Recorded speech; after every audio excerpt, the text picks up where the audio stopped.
Hello and welcome to my video. Today, I'll be using the TV show Bridgerton as an example of how woke culture has endorsed promiscuity and why that's not healthy for relationships.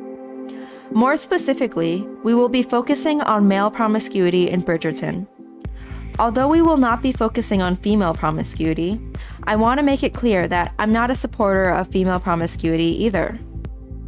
I want a society that caters to what the majority of women prefer, and most women prefer committed relationships based on friendship and mutual respect, which contrasts the sex-positive hookup culture that is so prevalent in the modern era.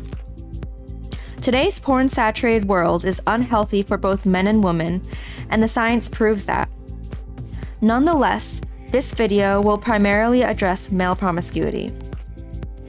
There are unique consequences of male promiscuity that conservatives overlook, which often makes them inconsistent in their critique of hookup culture.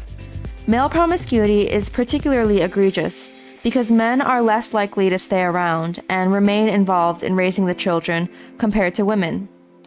Conservatives are all too quick to condemn female promiscuity, but hesitant or slow to condemn male promiscuity, which is equally lousy.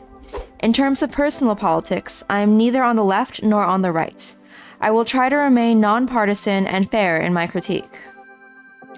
For context, Bridgerton is an exceptionally popular TV show on Netflix. It's incredibly woke. The most recent season stayed at Netflix's #1 most watched TV show spot for months. It is the 6th most watched Netflix show of all time, with 106 million views at the time of writing this video and 846 million watch hours. This show has great relevance in today's time, particularly regarding male and female relationships. It tells us a lot about contemporary female expectations and hopes regarding romance. In order to criticize the woke nature of Bridgerton, we will be contrasting it to the works of a feminist author from the 1800s, Jane Austen. Many people don't know this, but Bridgerton was actually an attempted reimagining of Jane Austen. I have something for you. Ah, there it is. It is a book, a rare Bavarian text on the right. I'm in the middle of reading something. It is called Emma. A novel? You've never been one for silly romances. Perhaps my tastes have changed. The writings I read before of women making their way outside society, those were the romances. This book has humor and truth. The pains of friendship, it is altogether more probable. The book she is referring to, Emma, is a book written by Jane Austen. Superficially, they have many similarities, such as time period, the emphasis on wealth and marriage, and being an anonymous female writer as a career choice. However, at their core, they are very different.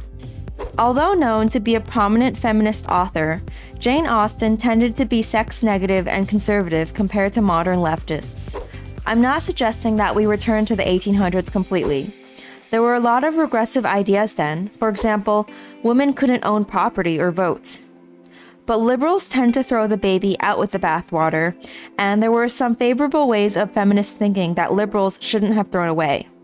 I would argue that Jane Austen's work from the 1800s is ultimately more pro-woman than most modern leftist writing out there. It seems that in modern leftist work in particular, male promiscuity isn't really shamed. What the left does is just make both men and women promiscuous to combat any differences between the sexes that there might be.